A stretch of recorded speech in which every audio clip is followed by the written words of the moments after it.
Welcome to my YouTube channel. વિદ્યાર્થી મિત્રો, આજે આપણે ધોરણ 9 જે ચેપ્ટર અસાઇનમેન્ટ આવી છે પ્રથમ પરીક્ષામાં, એમાં સેક્શન બીમાં ચેપ્ટર નંબર 5 જોઈશું. જો પહેલાં શું કીધું છે, નીચે આપેલા પદોની વ્યાખ્યા કરો. યુક્લિડની જે ભૂમિતિ છે એ વાળું ચેપ્ટર. હવે કીધું છે બે રેખાઓ એકબીજાને જો કાટખૂણે છેદે તો તે રેખાને શું કહેવામાં આવે છે? લંબ રેખા. હવે આપણે ખબર છે આ રેખા છે, આમ છેદે તો આને શું કહેવામાં આવે? લંબ રેખા કહેવામાં આવે. એવી જ રીતે આપણે આ લખીએ તો આ બી લંબ થઈ, આ બી લંબ થઈ. ટી કાં તો ઊંધો ટી, એલ, જો અહીંયા એલ એલ, અહીંયા ટી અડધો, અહીંયા અડધો ટી, એવી રીતે જે બનતી હોય, એટલે કે બે રેખાઓ એકબીજાને જો કાટખૂણે છેદે તો તે રેખાને શું કહેવામાં આવે? લંબ રેખા કહેવાય છે. હવે આવશે વર્તુળનું કેન્દ્ર. તો વર્તુળના સમતલમાં આવેલું આ એક વર્તુળ છે, એના સમતલમાં આવેલું એવું બિંદુ કે જે વર્તુળના કોઈ પણ બિંદુથી સમાન અંતરે હોય. એટલે આ વર્તુળનું આ બધા આપણે ખબર છે બિંદુઓનો ગણ હોય છે વર્તુળ. તો શું કીધું? વર્તુળના સમતલમાં આવેલું એવું બિંદુ કે જે વર્તુળના કોઈ પણ બિંદુથી, આ એક બિંદુથી અહીંયાથી સમાન અંતરે, અહીંયાથી આમ હોય તો આમ સમાન અંતરે, આમ સમાન અંતરે આવેલું હોય તો તેને શું કહેવામાં આવે છે? વર્તુળનું કેન્દ્ર કહેવામાં આવે છે. હવે જોઈએ બીજો આપેલો છે આકૃતિમાં. નીચે આકૃતિનું જો P બરાબર QS હોય તો સાબિત કરો કે PQ બરાબર RS.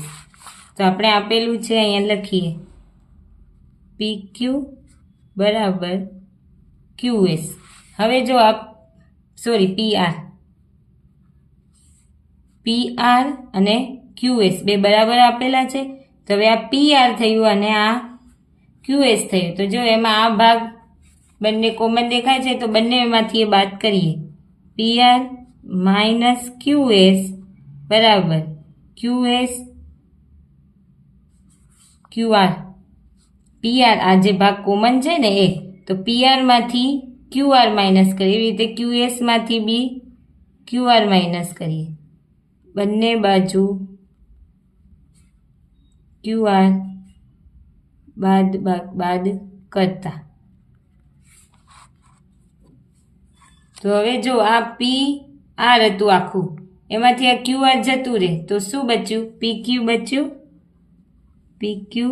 અને આ QS હતું, એમાંથી QR જતું રહ્યું તો શું બચ્યું? RS બરાબર RS, જે સાબિત થાય છે. એવી રીતે નીચેની આકૃતિમાં આપણે આપેલું છે, લખેલું છે ખૂણો 1 બરાબર ખૂણો 3 અને ખૂણો 2 બરાબર ખૂણો 4 આપેલું છે. હોય તો સાબિત કરો કે ખૂણો A બરાબર ખૂણો C. તો હવે લખીએ, આ ખૂણો A છે, આખો આ ખૂણો એ કેનાથી બનેલો છે? ખૂણો 1 વત્તા ખૂણો 2 એનાથી બનેલો છે ને ખૂણો A. જેવી રીતે ખૂણો C છે એ ખૂણો 3 અને 4 થી બનેલો છે. એવી રીતે ખૂણો 1 અને ખૂણો 2 થી બનેલો છે. તો અહીંયા સમીકરણ નંબર 1, અહીંયા 2. હવે જો 1 ની જગ્યાએ આપણે શું લખ્યું? 3 લખીએ અને 2 ની જગ્યાએ 4. કેમ? સમીકરણ 1 અને 2 પરથી. તો ખૂણો A બરાબર શું મળ્યું આપણે? આ સમીકરણ નંબર 3 અને 4. અને આપણી જોડે ખૂણો C જો અહીંયા 3 અને 4 તો છે જ. ખૂણો C બરાબર ખૂણો 3 વત્તા ખૂણો 4. એટલે અહીંયા ખૂણો A આપણે 3 અને 4 મળ્યો, સમીકરણ 3.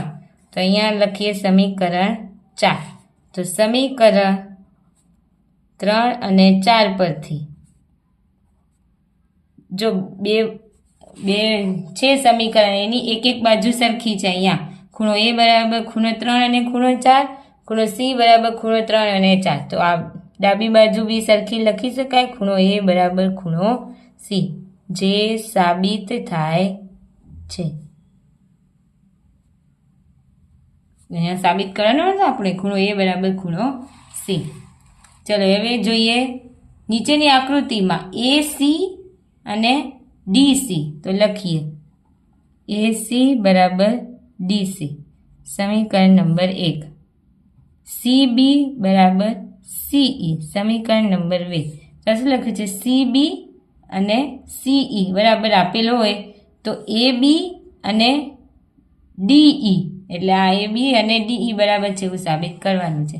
હવે જો અહીંયા AC આ વાળો ભાગ છે આટલો, આ AC અને આ CB થાય ને, આ બાજુ ડાબી બાજુ અને DC અને CE એ બંને આપણે પ્લસ કરીશું એટલે આ બંને સમીકરણ 1, 2 નો સરવાળો કરીએ ત્યારે ધ્યાન રાખવાનું ડાબી બાજુ અંદર, જમણી બાજુની અંદર AC વત્તા CB બરાબર DC વત્તા CE. તો જો આ AC અને વત્તા CB તો આખું શું થયું AB થયું. એવી જ રીતે આ DC છે અને CE છે તો આખું શું થયું DE જે સાબિત થાય છે.